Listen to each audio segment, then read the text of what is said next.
Hi, this is Shelly Craft, and welcome to SNN Live. We're at the Cambridge House California Resource Conference 2013 in Indian Wells, California. With me is Nick Hodge, the managing editor of Energy and Capital, and a featured speaker and a newsletter author and producer, correct? That's very correct, Shelly. Thank you very much for having me on. It's good to have you.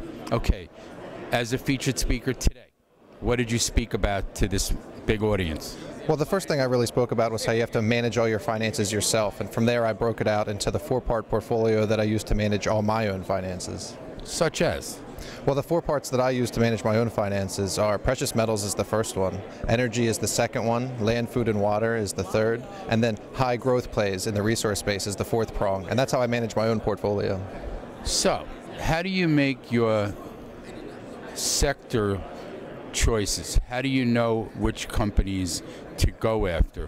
What's the criteria of building that four-pronged portfolio? Well, actually, let me stop you right there and say that what I look at first is not even the companies, but I really look at the value of the commodities, right? So I'll try to invest in gold prices before I invest in gold companies, and I'll try to invest in crude oil or natural gas futures before I invest in crude oil producing companies, because there's a lot less to analyze, as you were just asking about in that space. That's interesting.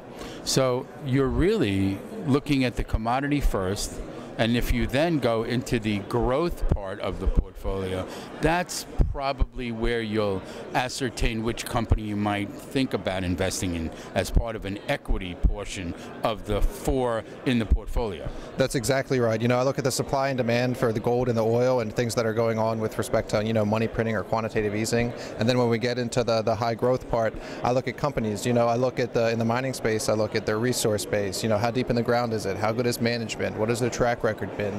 The geologists they're working with, all that kind of stuff, you know, factors into the stocks I select to recommend in my early advantage stock advisory. Okay, now I'm going to ask you a loaded question. Are you aggressive or are you conservative? You know, I like to think I'm aggressive. I trade a lot. Last year I traded over 100 stocks in my stock advisory, and I like to always be in tune with what's going on in the market. You know, if oil goes up $5, I'll take that profit, and then I'll wait till it goes back down $5 and buy again. I like to move around and see where the market's going, and then sort of respond to it on a weekly basis. Do you recommend leverage or not? No, absolutely not. I recommend just investing with the money that you have in your account, not going on margin, and that way you can't lose more than you have. So if you look at 2013, although we're a little bit into it, where are we? And where do you think you should be by the end of the year? I think you should be going into silver. That's the first thing that pops into my head.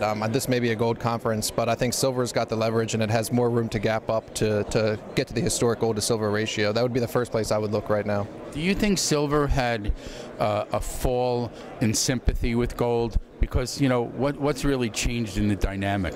I think the only thing that's changed in the dynamic is paper trades and wash trades by banks, and so I think it's getting a bad rap. I think they're trying to force you or shake you out of the market and shake the confidence in the long-term precious metals bulls. But I would say if you've made up your mind to commit to precious metals, stay with it and stay with the silver.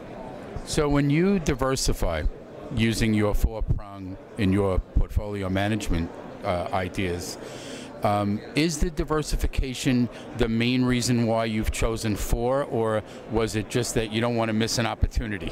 Well, the reason I chose those four is that they're not consumer goods, they're not retail goods, they're things that are always going to be in demand. Land, food, and water always in demand. Oil, energy always in demand.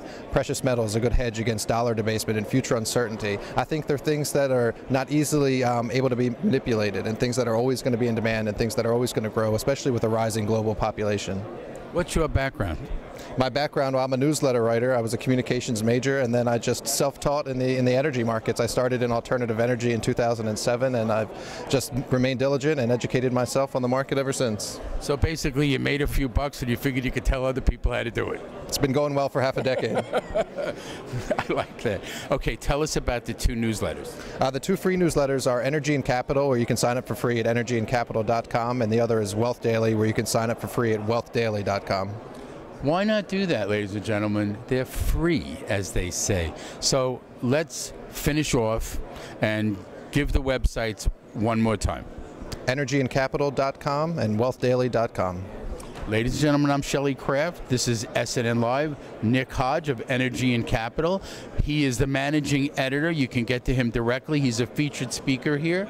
And we are at the Cambridge House California Resource Conference in Indian Wells, California. Nick, I want to thank you for coming on to SNN Live. Shelly, thanks a lot for having me. Quite well.